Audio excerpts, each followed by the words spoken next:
शरद पवारांच्या गटावर काँग्रेसचा बॉम्ब गोळा। काँग्रेस नेते पृथ्वीराज चव्हाण यांची भविष्यवाणी चर्चेत। पवारांचे निम्मे खासदार अस्वस्थ, पृथ्वीराज चव्हाणांचं वक्तव्य। ठाकरेंचे आमदार फडणवीसांच्या भेटीला, रितू तावडेंची तक्रार करायला पेडणेकर विधान भवनात। विधानसभेत सत्ताधारी विरोधक आमने सामने, अतुल भातखळकर आदित्य ठाकरेंमध्ये वाद। शिक्षक पात्रता चाचणी घोटाळ्यात आणखी 2 जण अटकेत। आग्र्यात पवन यादव, हरिओम या दोघांना बेड्या। टीटी पेपरफुटी प्रकरणात आजवर 12 जणांना अटक। मुजोर म्हात्रेला हकला, आदित्य ठाकरे यांची मागणी। नगरसेवक रमेश म्हात्रे डॉक्टर मारहाण प्रकरणी आरोपी। नगरसेवक रमेश म्हात्रेंना प्रत्यक्ष न्यायालयात हजर करा, कल्याण न्यायालयाचे आदेश। म्हात्रेंच्या व्हिडिओ कॉन्फरन्सिंगला न्यायालयाचा नकार।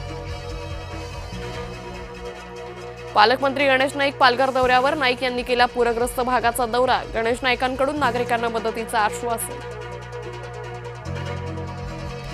नाशिकमधील रस्त्यांवर खड्डे, उबाठा आक्रमक, खड्ड्यांचा प्रश्न सोडवा अन्यथा आंदोलन। उबाठाचा पालिका प्रशासनाला इशारा। पंढरपूर कॉरिडॉर प्रकल्पाबाबत बैठक संपन्न। नगराध्यक्ष, नगरसेवक, प्रकल्प अधिकाऱ्यांची चर्चा।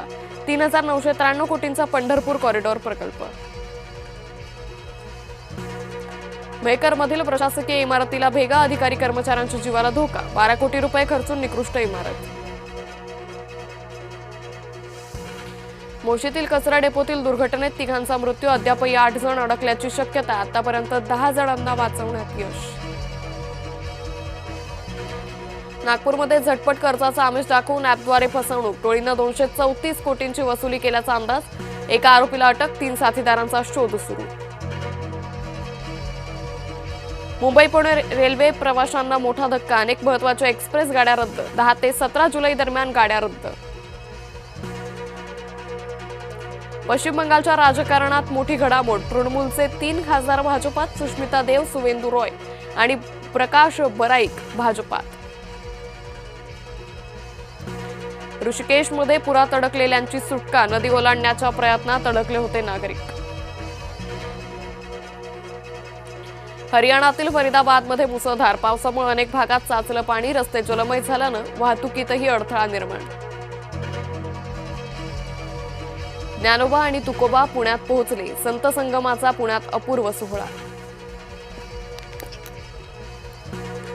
श्रेष्ठ संघाची पुन्हा हाराकिरी, 4थ्या सामन्यात 9 विकेट्सनं टीम इंडियाचा उडवला धुव्वा।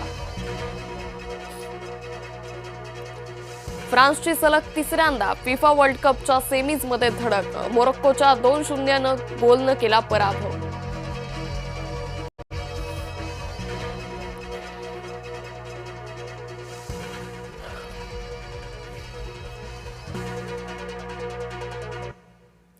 नमस्कार, सुप्रभात।